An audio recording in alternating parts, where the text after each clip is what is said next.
भारत देश है ये, यहां क्रिकेट स्पोर्ट्स नहीं है, धर्म के रूप में माना जाता है। दुनिया के सबसे बड़े देशों में, इतनी पॉपुलेशन वाले देश में, जहां पे 6 से ज्यादा धर्म है और आज 22 से ज्यादा भाषाएं हैं और कितने प्रकार के लोग, लेकिन एक आदमी नहीं मिलेगा जो सचिन तेंदुलकर को ना जानता हो। तेंदुलकर एक ऐसे व्यक्ति जिनको कोई डेटा डिफाइन नहीं कर सकता। नमस्कार, मैं विवेक बिंद्रा वापस आ गया हूं, फाउंडर एंड सीईओ बड़ाबिजनेस.com। तेंदुलकर पे आज बात करने से पहले याद दिला दूं, Steve Jobs, Marwari, D Mart, Mary Kom, McDonald, Warren Buffett, success habit of billionaire और इसके अलावा पब्लिक स्पीकिंग पे 2 वीडियोस बनाए। फॉर्म में चल रहा हूं ना। बिल गेट्स पे आपने बोला, अब दूंगा अगला वीडियो। वेनेजुएला क्यों डूबा, अमेरिका क्यों उठा, टेक्सटाइल इंडस्ट्री, फर्नीचर इंडस्ट्री, जो टॉपिक बोलोगे आऊंगा। आज ही वो दिन है। जन्मदिवस की बहुत बहुत शुभकामनाएं। क्रिकेट के भगवान का आज जन्म हुआ 24 अप्रैल 1973। पिता श्री रमेश तेंदुलकर, जो कि एक मराठी नॉवेलिस्ट और एक पोएट हुआ करते थे। इनकी माता Shrimati Rajani Tendulkar. Insurance agent.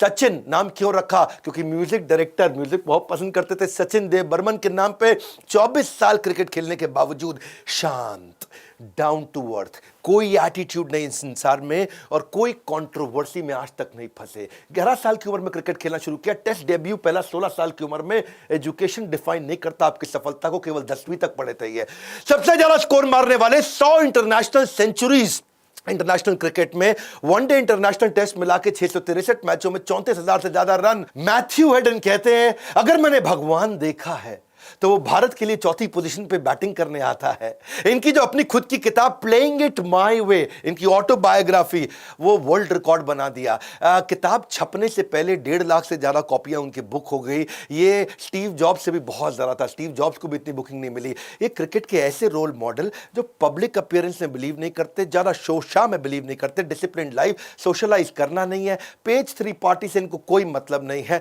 Social event में जाते नहीं, डिनर केवल घर पे करते हैं। Stadium hotel house, house hotel stadium, stadium hotel house, house hotel stadium, stadium hotel house, house hotel stadium. इतना ही है। जैसे कृष्ण के लिए कहते हैं, वृंदावन परित्यज्यम पादेकम न गच्छति। कृष्ण वृंदावन को छोड़कर कहीं नहीं जाते, वैसे ही सचिन तेंदुलकर स्टेडियम के अलावा कहीं नहीं जाते। पहले व्यक्ति स्पोर्ट्समैन जिनको भारत रत्न मिला, यंगेस्ट रेसिपिएंट रहे हैं। वैसे पद्म विभूषण, पद्मश्री, राजीव गांधी खेल रत्न अवार्ड, अर्जुन अवार्ड और साथ में तो आप जानते हैं राज्यसभा के मेंबर। ये प्रैक्टिस में जिंदगी भर बहुत बिलीव करते थे। इनकी जिंदगी प्रैक्टिस से ही चली थी। सुबह 6 से 10 नेट प्रैक्टिस करना, 10 से शाम 5 बजे तक क्रिकेट का मैच खेलना और शाम को 6 से 8 इनके कोच आचरेकर जी, रमाकांत आचरेकर जी के साथ प्रैक्टिस कर, हारने के बाद प्रैक्टिस, जीतने के बाद प्रैक्टिस, इतना प्रैक्टिस, उठने के बाद प्रैक्टिस, सोने से पहले प्रैक्टिस, त्योहार हो तो प्रैक्टिस, व्यवहार हो तो प्रैक्टिस, 15 अगस्त को प्रैक्टिस, 26 जनवरी, 2 अक्टूबर को प्रैक्टिस, प्रैक्टिस प्रैक्टिस, 365 दिन प्रैक्टिस, लीप ईयर में 366वें दिन प्रैक्टिस। बहुत ज्यादा थक जाते थे रात को, शाम तक खेलते खेलते, तो रमाकांत आचरेकर इनकी विकेट पे 1 रुपए का सिक्का रख देते थे। बोला, अगर तुमने इसको बोल्ड कर दिया, इसको आउट कर दिया, इसकी विकेट उखाड़ दी, तुमको 1 रुपया मिल जाएगा। बॉलर को बोलते थे, और नहीं कर पाए तो तेंदुलकर तू 1 रुपया ले जा, जो भी इसको आउट करेगा ये सिक्का उसका। इन्होंने 1 रुपए के कई सिक्के इकट्ठे किए। वैसे मार्क वॉन के बारे में बोलते थे कि इसकी बैटिंग देख के इतना मजा आता है कि मैं तो चाहता था कि पहले जब बॉलिंग करूं तो कुछ तो छक्के चौके मार ले, को देख के थोड़ा आनंद आए तो और बढ़िया से खेलें। ये एक जोड़ी कपड़ों में जिंदगी बिताई इन्होंने, एक जोड़ी कपड़ों में है जी। शुरुआत में इनके पास रिसोर्सेज नहीं थे, उसी को दोपहर में धोना और खाना खाने के बाद सूख करके पहना करके उसको पहन के भाग जाना, रात को फिर उसको धो लेना और सुबह उसी को पहन लेना। यूं ही नहीं कोई इंसान तेंदुलकर नहीं बन जाता, यूं ही कोई इंसान तेंदुलकर नहीं बन जाता। तुक्का थोड़े ही है कि वो क्रिकेट का भगवान कहलाता। सचिन और सौरभ की कहानी बताता हूं। एक बार दोनों एक ही रूम में थे 1992 में ऑस्ट्रेलिया की सीरीज में, और पहले 2 टेस्ट मैच बुरी तरह से हार गए। और हार क्या गए, बेसिकली तेंदुलकर रन नहीं बना पाए। बहुत परेशान थे तेंदुलकर। रात को 2 बजे उठ गए और कमरे के अंदर ऐसे ही प्रैक्टिस करने लगे, शीशे के सामने प्रैक्टिस कर। सौरभ गांगुली उठ गए, बोला क्या कर रहा है भाई, सो जा। बोला ऐसा कर मेरे भाई, तू यहां से उठ और जाकर ड्रेसिंग रूम में सो जा, मैं तो ऐसी सारी रात प्रैक्टिस करूंगा। और उसके बाद अगले दिन 100 सेंचुरी मार के आए, सीधा 100 रन मारे और इससे तेंदुलकर ने मैच को ड्रॉ करा दिया। इनका एक रूल था, बल्ला बोलेगा, मैं नहीं बोलूंगा, बल्ला बोलेगा, बल्ला जवाब देगा। कई बार ये फॉर्म से और अपनी परफॉर्मेंस से आउट हुए थे, कई इंजरीज हो जाती है। जब इतने साल लगातार खेलो तो बहुत इंजरीज हो जाती है, और इंजरी के कारण जब ये फॉर्म से बाहर चलते लोग बोल देते थे इनको, कई बार कह देते थे कि अब तुम्हारा रिटायरमेंट का टाइम आ गया, अब छोड़ दो क्रिकेट, अब छोड़ दो क्रिकेट। ये जवाब नहीं दिए, इनका बल्ला जवाब दिया चौके छक्के और सेंचुरीज के माध्यम से। एक मैं कहानी बताता हूं, 16 साल के थे तब ये, जब पहली बार पाकिस्तान के खिलाफ मैच खेलने उतरे। उस दिन बारिश हो गई, और बारिश के कारण केवल 20 ओवर का मैच कर दिया गया और पाकिस्तान ने 158 रन मार दिए 20 ओवर में। और उस समय 20 ओवर में 158 रन ज्यादा होते, तब T20 का प्रचलन नहीं था। इंडिया की बैटिंग चल रही थी, 158 रन बनाने थे, 5 ओवर बचे और अभी 70 रन चाहिए। और उस समय इंपॉसिबल था, 30 बॉल पे 70 रन कैसे मारेंगे। सचिन ने डिसाइड किया, मुश्ताक अहमद मार रहे थे, एक के बाद एक कई छक्के ठोके। दूसरा छक्का तो ऐसा था कि खिड़की तोड़ दिया उनके ड्रेसिंग रूम की। और तब जो है ना, अब्दुल कादिर आए। अब्दुल कादिर शेन वॉर्न के बाद दूसरे सबसे लेजेंडरी स्पिनर दुनिया में माने जाते थे। और अब्दुल कादिर इसको बोले, ए बच्चे, इसकी बॉल पे क्या मारता है, मेरी बॉल पे मार के दिखा, मैं तुझे मारने नहीं दूंगा। ऐसे स्टॉमी शॉट्स मारे इन्होंने और उसी ओवर में 28 रन मार दिए। पहले ओवर में अब्दुल कादिर के 4 छक्के और 1 चौके की मदद से। इनका किताब में इन्होंने अपनी बताया कि कूल हेडेड हमेशा रखना है इन ऑल सर्कमस्टांसेस। सिद्धू का मानना है कि इनके दिमाग में कोई ऐसा कंप्यूटर है कि हर बॉल की कैसे बॉलिंग आएगी, हर बॉलर कैसे बॉल फेंकेगा, उसको कैलकुलेट कर लेते थे। बेसिकली इनका ना ऑब्सेशन हो गया था। ऑब्सेशन मतलब डीपेस्ट अटैचमेंट टू क्रिकेट। इनका एक बार इंडेक्स फिंगर का ऑपरेशन होना था। ये वर्ल्ड कप चल रहा था 2003, उसमें इनकी बहुत भयंकर इंजरी हो गई। तो किसी ने बताया, भाई अमेरिका जाओ, वहां जाके इलाज कराओ। ये अमेरिका पहुंचे, वहां पे वर्ल्ड कप खत्म होते ही इलाज करने गए तो वहां डॉक्टर को समझा दिया कि भाई ऐसा है, इसको चीरना मत हाथ को, इसी से मैंने बल्ला पकड़ना है। डॉक्टर बोला नहीं चीरेंगे। बोला दोबारा समझा रहा हूं, उसको चीरना मत, चीरना मत। इतना परेशान थे, इनको लगा इस उंगली के चक्कर में ऐसा ना हाथ बीच में चीर दे, मैं बल्ला ना पकड़ पाऊं बाद में। एनेस्थीसिया दे दिया डॉक्टर ने, बोला चुप कर, सो जा। एनेस्थीसिया दे दिया और ये एनेस्थीसिया भी असर नहीं कर पाया। ये नींद से अचानक सर्जरी के बीच में उठ गए। हाथ दिखाओ, हाथ दिखाओ, चीरा तो नहीं तुमने। इतना ऑब्सेशन है इनका कि क्रिकेट के लेजेंड होने के बाद भी सड़क पे कोई रास्ते में खेलता दिख जाए तो गाड़ी रोक करके वहां उनके साथ खेलने लगते। नेवर गिव अप स्पिरिट भी इनकी जबरदस्त रही है। 1989 का एक match India versus Pakistan Sialkot में था और ये इनका टेस्ट मैच था और इंडियन बैट्समैन की बेइज्जती बहुत हो रही थी क्योंकि वहां बाउंसर, यॉर्कर और पेसर्स। और बेसिकली दिक्कत यह थी कि वहां पे इमरान खान, वासीम अकरम और वकार यूनिस, इंडिया लूज कर रहा था अपने विकेट्स को। वो याद है मुझको आज भी दिन, 38 रन मारे थे और 4 विकेट डाउन चल रहे थे। सचिन तेंदुलकर आए खेलने के लिए और पाकिस्तान हंसने लगा, ये बच्चे को लेकर के आया। हाँ, और वकार यूनिस की भयंकर बाउंसर आई। ये कहानी आपने सुनी होगी कि वो नाक फट गया था उस समय। दूसरी तरफ सिद्धू थे और इधर तेंदुलकर थे और जैसे ही उसका नाक फटा, बहुत तेज बाउंसर, अच्छी नई बॉल थी, सीजन्ड बॉल थी। जब एक बार लगती है ना उनका पेसर तो आदमी का गेम ओवर हो जाता है। हाँ, और वहां पे आया उनका फिजियो, बोला भाई अब तो तू चल, तेरा ऑपरेशन करना पड़ेगा। ये बोले ना ना ना, मैं खेलेगा। By the time I reach the non-striker's end, I hear a squeaky voice. मैं खेलेगा, मैं खेलेगा, मैं खेलेगा। इसको बोलते हैं नेवर गिव अप। मैं खेलेगा, मैं खेलेगा। मेरी और आपकी जिंदगी में कई बार ऐसा होता है और इसको बोलते हैं बाउंस बैक। मैं खेलेगा, मैं खेलेगा। हाँ, when there is a setback, do not sit back, only step back to bounce back। और आखिरी स्टंप तक उस समय 58 रन नॉट आउट चले और इसी के साथ एक रियल फाइटर का जन्म हुआ। कहते हैं कि तू कयामत तक धरने पर बैठ है, किस्मत को बोल रहे हैं, तू कयामत तक धरने पर बैठ जा, कुछ मत दियो मुझको, लेकिन मैं कोशिशों तक कभी इस्तीफा नहीं दूंगा। कोशिशों का इस्तीफा तेंदुलकर ने तो कभी नहीं दिया। वसीम अकरम का मानना था कि मैं सौभाग्यशाली हूं, तेंदुलकर मेरे समय पे खेले।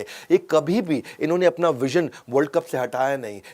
कपिल देव के बाद ये चाहते थे वर्ल्ड कप लाना, 2007 में हार गए, सबको लगा रिटायरमेंट का टाइम आ गया, उम्र बढ़ गई, क्विट नहीं किया, लगे रहे और हिस्ट्री आप इतिहास जानते हैं। जो बात आ गई साहस पर तो यमराज से भी टकराऊंगा, मुसीबत चाहे जितनी आए, लक्ष्य को खींच लाऊंगा। ये लेके आए वर्ल्ड कप भारत देश में दोबारा। ऐसे सिद्धांतवादी व्यक्ति, इतने ईमानदार व्यक्ति, इन्होंने जब 1990 में पहला टेस्ट सेंचुरी मारा, 119 नॉट आउट, ये मैन ऑफ द मैच बने। इनको शराब की बोतल गिफ्ट करी, उस समय शैंपेन की बोतल गिफ्ट करी गई थी, लेकिन तब ये 17 साल के थे। इन्होंने खोली नहीं बोतल। सबने बोला अरे प्राइवेट पार्टी, अरे कमरे की बात है, लगा ले, क्या दिक्कत है, लेकिन तेंदुलकर ने खोली नहीं बोतल। और किसी को नहीं पता था 17 साल के, बाद में पता चला 17 साल के कारण नहीं खोले। ये प्राइवेट पार्टी की जा सकती थी पर उन्होंने वेट किया जब तक लीगल उम्र नहीं हुई। इनको लगता था मैं लीगल नियम नहीं तोड़ूंगा। और वैसे इतने ईमानदार व्यक्ति हैं, सेवा में हमेशा लगे रहते हैं, बहुत डोनेशन चैरिटी करते हैं, स्वच्छता एम्बेसडर के सबसे अवार्डेड और सबसे एफिशिएंट एम्बेसडर रहे हैं। ओपनली पब्लिक में बोलते थे कि मैं टोबैको का, शराब का, किसी इस प्रकार की चीज को कभी एंडोर्स नहीं करूंगा। कई मेगा एंडोर्समेंट डील्स आई, उनको छोड़ दिया। 96 के वर्ल्ड कप में जिस समय सबके सब टोबैको का ब्रांड अपने बल्ले पर लगाया करते थे, फोर स्क्वायर का, विल्स का, का इन्होंने मना कर दिया, एकदम साफ मना कर दिया, बिना स्टिकर के बैटिंग किया। राहुल द्रविड़ तक विल्स का स्टिकर लगा करके, और कहीं तो दूसरे ऐसे इंटरनेशनल खिलाड़ी तो शराब का बहुत प्रमोशन करते ही थे। A man who values privileges over principles loses both. Privilege का मतलब क्या हुआ? जो मजा आने लगता है ना जिंदगी का, जो मजे पे ज्यादा फोकस करता है और सिद्धांत छोड़ देता है, उसके दोनों निकल जाते हैं हाथ से। Don't become a man of success, become a man of values and principle. यही है तेंदुलकर, हमेशा जीवन में ग्राउंडेड रहे। आपको पता है रिक्की, सचिन और काम्बली, ये तीनों ने इकट्ठे क्रिकेट खेलना शुरू किया। शिवाजी पार्क में खेला करते थे ये। तो काम्बली तो पीछे रह गए, रिक्की बहुत पीछे रह गए थे, और तेंदुलकर अब लेजेंड हो चुके थे। और जब इनसे मराठी में बात करने के लिए कभी रिक्की आते, तो रिक्की ने जब देखा कि इतने बड़े हो गए, तो उनको ऐसा बोलने लगे, तुम्ही। मराठी में तुम्ही, मराठी में तू बोलते हैं। माता पिता को भी तू बोलते हैं, और वो इज्जत होती है, उसमें इज्जत होती है। मराठी में तुम्ही, जब बहुत ज्यादा सीनियर और बहुत ज्यादा रिस्पेक्ट देना हो तब तुम्ही बोलना होता है। तो तुम्ही का मतलब आप है, जैसे हिंदी में आप है। रिकी इनको तुम्ही तुम्ही बोलने लगे, तो इन्होंने मना कर दिया, टोक दिया, ये क्या कर रहा है, इतना इनफॉर्मल क्यों हो रहा है? बोला अब तू बड़ा हो गया है। बोले मेरी बात सुन, हम आज भी वही दोस्त हैं। You have changed, I have never changed. Australia के एक टूर में 2007 में इन्होंने एक इंडियन टैक्सी ड्राइवर को लिया। अगली कहानी सुनो। और वो इंडियन टैक्सी ड्राइवर इनकी बहुत सेवा में जुट गया था। बहुत बारिश आई, तेंदुलकर सड़क पर निकले, तो उसने अपनी जैकेट उतार के टैक्सी ड्राइवर ने तेंदुलकर को दे दी। तेंदुलकर इतना इंस्पायर्ड हो गए उससे, इतना इंस्पायर्ड हुए, इतना टच्ड फील किया उन्होंने, कि उन्होंने जाके बाजार से एक नई डिज़ाइनर जैकेट खरीदी और उसको गिफ्ट किया। अपने मैच की एक टी शर्ट ली, उसको न केवल खुद साइन किया, बल्कि बाकी 10 खिलाड़ियों से भी उस मैच के, उनसे भी ऑटोग्राफ दिलाया, मैच के पासेस दिए। ये हमेशा, इसको कोई इज्जत दे तो बहुत बढ़ा के इज्जत देते हैं। कहते हैं कि पहाड़ चढ़ते वक्त ये सीखने को मिलता है, जब ऊंचा बढ़ना हो तब झुकना पड़ता है, और ये हमेशा झुकने को तैयार रहते हैं। इनकी हम्बलनेस, इनकी गुड बाय स्पीच, वो सुन लेना, ना आंख में आंसू आ जाए। पूरा स्टेडियम रोया था उस दिन। अपने पिता के बारे में बोले कि उनकी गाइडेंस के बिना में कुछ नहीं था। My father, without his guidance, I don't think I would have been standing here in front of you. So I miss him today. और वो कहते हैं कि मेरे पिता ने मुझसे कहा कि chase your dreams but make sure you do it without shortcuts. और वहां लोगों ने बहुत तालियां बजाई। मां के लिए बोला कि इतनी प्रार्थना करी, इतनी प्रार्थना करी, इतनी प्रार्थना करी कि मां की प्रार्थनाओं के कारण हूं। अंजलि इनकी पत्नी, वो कई बार उस दिन स्टेडियम में रोई। पूरा स्टेडियम, पूरा देश, पूरी दुनिया रोई थी इस समय। अंजलि डॉक्टर थी, लेकिन डॉक्टरी का प्रोफेशन छोड़ दिया। और क्या बोले कि अंजलि ने कहा कि मैं बच्चों का ध्यान रखूंगी, तुम क्रिकेट खेलो। और जैसे ही तेंदुलकर ने बात करी, अंजलि की आंखों से आंसू आ गए। The most beautiful thing happened to me in 1990 when I met my wife Anjali. So thanks for bearing with me and always staying by my side through the ups and downs. You are the best partnership I've had in my life.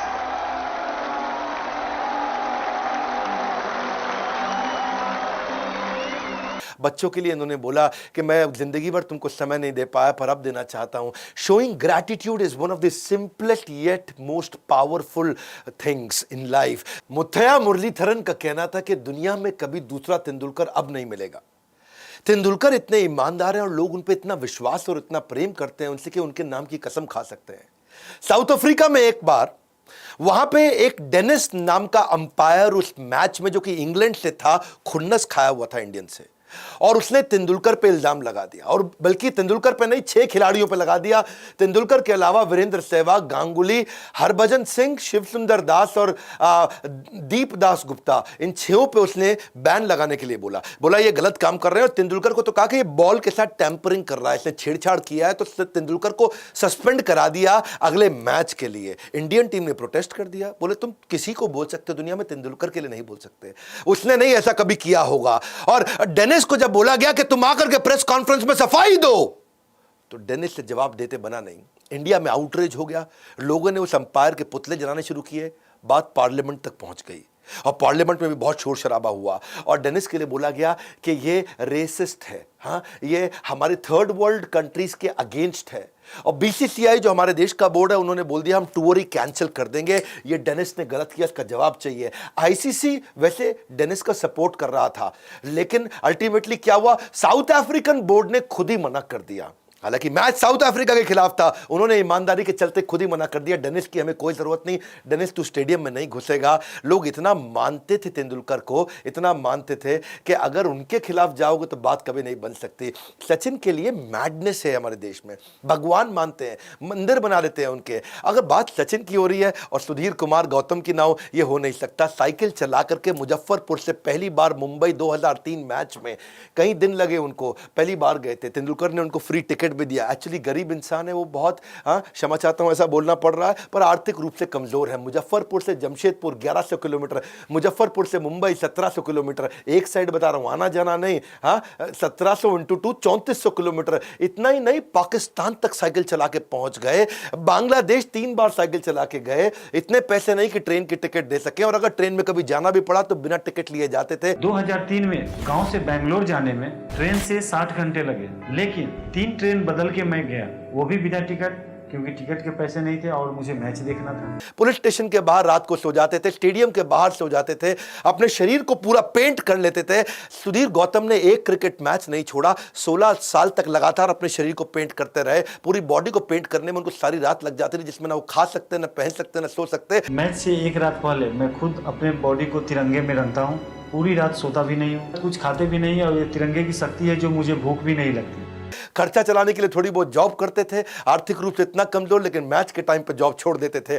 2010 में एक दफा तेंदुलकर से मिलने का उन्होंने बहुत प्रयास किया, तो वहां पुलिस वाले ने उनको पीट डाला और तेंदुलकर को बहुत गुस्सा आया। बाद में पुलिस वाले ने माफी भी मांगी। सचिन तेंदुलकर हर टिकट, हर मैच की उनको फ्री दिया करते थे। आज तेंदुलकर उनसे फोन पर रेगुलरली बात करते हैं। 2011 का वो प्राउड मोमेंट, जब हमारा देश वर्ल्ड कप दूसरी बार लेकर के आया था, तेंदुलकर ने जैसे वर्ल्ड कप हाथ में लिया, हाथ में लेने के बाद इन्होंने इसको अपने कमरे के अंदर बुलाया, ड्रेसिंग रूम में बुलाया, और इसने भी कप हाथ में लिया। तेंदुलकर ने इसके साथ फोटोग्राफ लेके सोशल मीडिया पे शेयर करी। प्यार तो इतना कि लोग तेंदुलकर के नाम के कई कई प्रकार के टैटू बना लेते हैं। ये कहानी जो बताने जा रहा हूं मिस नहीं कर सकता। 1999 उनकी जिंदगी की सबसे इमोशनल सेंचुरी थी। वर्ल्ड कप चल रहा था, इंडिया साउथ अफ्रीका से हार चुका था, 2 मैच और थे, एक जिम्बाब्वे एक कीनिया। रात को अचानक घंटी बजी, पत्नी आई और उन्होंने बोला आपके पिता का देहांत हो गया है, बहुत तीव्र हार्ट अटैक के कारण। तेंदुलकर को वापस लौटना पड़ा अपने पिता को अंतिम संस्कार, उनका क्रिमेशन के लिए। वो लौटे, सारे रास्ते बहुत दुखी थे, पीछे चल रहा है वर्ल्ड कप और यहां पिता का देहांत हो गया। पिता को अंतिम संस्कार करने के बाद वो रो रहे थे, बहुत दुखी थे। और क्योंकि देखिए सचिन तेंदुलकर इंस्पिरेशन है देश के लिए, टीम के लिए इंस्पिरेशन है, उनकी एब्सेंस के कारण भारत जिम्बाब्वे से भी हार गया। दुख और बढ़ गया, परेशानी बढ़ गई। मां ने कहा शायद तुम्हारे पिता भी चाहते कि तुम वापस लौट जाओ। तेंदुलकर ने सामान पैक किया और वापस आने लगे। नहीं भी आते लौट के तो कोई शिकायत नहीं करता, पर रोती मां को पीछे छोड़ करके वापस आने के लिए उन्होंने हवाई जहाज पकड़ा। अंधेरा था जीवन में, कहते हैं कि अंधेरों में दुखों का जो दिया जलाता है, अंधेरा बढ़ चुका था, अंधेरों में दुखों का जो दिया जलाता है, देश को सर्वोपरि रखे, वही सचिन तेंदुलकर कहलाता है। पिता की फ्यूनरल के बाद मां रो रही थी, लेकिन सचिन तेंदुलकर लौट के आए, देश को रीअश्योरेंस मिला। पूरा स्टेडियम खड़ा हो गया था उस दिन। केवल भारत ने स्वागत नहीं किया, ओपोनेंट टीम ने, पूरे स्टेडियम ने, सभी देश के जितने लोग, सबने बहुत स्वागत किया, बहुत ताली बजाई, और वो उनके लिए मैच विनिंग गेम था। 101 बॉल पे 140 रन मारे, और जब उन्होंने शतक कंप्लीट किया तो, और जब उन्होंने आकाश की तरफ देखा तो अपने पिता को धन्यवाद कर रहे थे। वो बोले कि मैं, शायद मेरे पिता भी यही चाहते कि मैं आता और देश के लिए खेलता। वो उनका सबसे इमोशनल सेंचुरी थी। स्टीव वॉ का कहना है कि Sachin is the only one, there is no shame in losing to. Tendulkar ही एक ऐसे खिलाड़ी हैं जिसके सामने हार जाएं तो शर्म नहीं लगती है। वो ऐसे खिलाड़ी, साउथ अफ्रीका के खिलाफ उनका एक और मैच सेमीफाइनल था हीरो कप का, 93 की बात है, और उस समय इंडिया केवल 195 रन मार पाई। लग रहा था कि हार जाएंगे, पर कुछ अनिल कुंबले की बॉलिंग ऐसी चल गई कि साउथ अफ्रीका कंट्रोल में आ गया। उधर फील्डिंग भी बहुत अच्छी चल रही थी, जडेजा उन दिनों फॉर्म में थे, अजरुद्दीन फॉर्म में चल रहे थे, और फील्डिंग जबरदस्त होने के कारण साउथ अफ्रीका को काफी कंट्रोल कर लिया। बहरहाल आखिरी ओवर आ गया, 6 बॉल पे 6 रन साउथ अफ्रीका को चाहिए। अजरुद्दीन सबसे पूछे कौन करेगा आखिरी ओवर, कोई नहीं आया, क्योंकि हार की घंटी अपने गले में बांधने को कोई तैयार नहीं था, कोई आगे नहीं आया। तेंदुलकर ने वॉलंटियर किया कि ठीक है, 6 बॉल पे 6 रन, आखिरी ओवर मैं करूंगा। और तेंदुलकर ने उस समय ऐसी बॉलिंग करी कि उन्होंने पहली 5 बॉल पे खाली 2 ही रन दिए। 6 चाहिए थे, 2 रन चले गए थे, आखिरी बॉल 4 और मारने थे। अब केवल चौके का खतरा था, चौका या छक्का, गेम ओवर। तेंदुलकर ने पीछे विकेट कीपर को बोला, मेरी बात सुन, अगर ऐसा ना हो जाए कि इनसाइड एज लग करके चौका लग जाए, पीछे मत खड़ा रहे, थोड़ा दूर जाके पीछे खड़ा हो। और जैसे उन्होंने विकेट कीपर को बोला दूर जाके पीछे खड़ा हो, इनसाइड एज का खतरा है, 1 रन 2 रन से मुझे कोई परेशानी नहीं। तेंदुलकर ने बॉल डाली और वही हुआ, इनसाइड एज लग गई। अब क्योंकि विकेट कीपर काफी डिस्टेंस पे था तो पकड़ पाया, नहीं तो वो चौका निकल जाता। तेंदुलकर की केवल बॉलिंग से मैच नहीं जिताया, उसने अपनी इंटेलिजेंस और जीनियस से भी इस मैच को जिताया। मार्क टेलर का कहना है कि हम टीम इंडिया से कभी नहीं हारे, हम तो सचिन तेंदुलकर से हारे हैं। तेंदुलकर हमेशा प्लान बी लेके चला करते थे। अब एक दफा शेन वॉर्न की बॉल पे वो आउट हो गए और लंबा रन मारना चाहते थे, भारत को उस समय उनकी बहुत जरूरत थी, पर वो जब शेन वॉर्न की बहुत भयंकर स्पिन बाहर से निकल के आती, 70 80 90 डिग्री तक घूम जाती थी। शेन वॉर्न तो स्पिनिंग के राजा हुआ करते थे, लेकिन ये आए, अपने आप को कमरे में लॉक कर लिया, 3 घंटे तक कमरे में बंद किया और क्या सोचे कि मैं हर डिलीवरी की स्ट्रैटेजी बना के जाऊंगा अगले मैच के लिए। पूरा खेल सामने वाले की मानसिकता को समझने का है। तेंदुलकर मानते थे कि मैं केवल अगर अपनी बैटिंग के बारे में सोचूंगा ना तो सामने वाले की साइकोलॉजी को कंट्रोल कैसे करूंगा। एक बॉल को खेलने के एक से ज्यादा तरीके होने चाहिए। तेंदुलकर एक बॉल को खेलने के कई तरीके लेके आए और सामने वाले की बॉलिंग को समझना, उसकी साइकोलॉजी को समझना, पूरा उसमें घुस जाना। तेंदुलकर इसमें मजबूत थे, जिंदगी भर अपनी स्ट्रेंथ पे आगे बढ़े। फास्ट बॉलर बनना चाहा करते थे, बचपन में सोचे मैं फास्ट बॉलर बनूंगा, लेकिन जब देखा कि बैटिंग अच्छी है तो बैटिंग पर स्टिक किया और अब दुनिया जानती है, इतिहास बन गया। कैप्टनसी में अच्छे नहीं थे, छोड़ दिया कैप्टनसी को, धोनी को आगे बढ़ाया। वीरेंद्र सहवाग का तो कहना है कि अगर कल मैं मर गया तो मुझे दुख नहीं होगा, क्योंकि मैं तेंदुलकर जैसे खिलाड़ी के साथ खेल चुका हूं।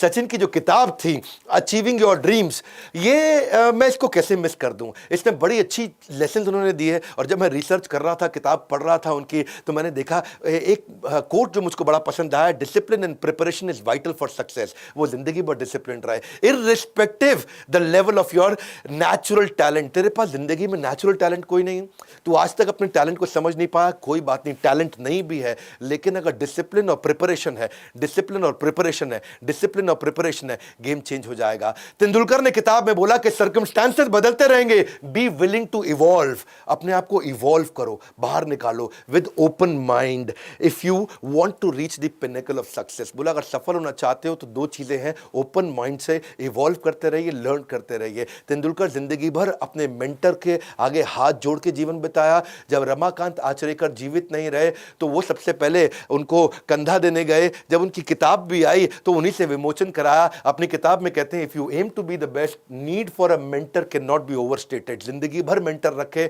और हमेशा बोले रमाकांत आचरेकर जी की गाइडेंस के बिना शायद मैं अपने उस पोटेंशियल को पहचान नहीं पाता। ध्यान दीजिएगा, घनघोर अंधेरे में जब भी उजाले की आशा होगी, घनघोर अंधेरे में उजाले की आशा, वो रोशनी, घनघोर अंधेरे में जब भी उजाले की आशा होगी, वही सचिन जैसे महान खिलाड़ी की परिभाषा होगी।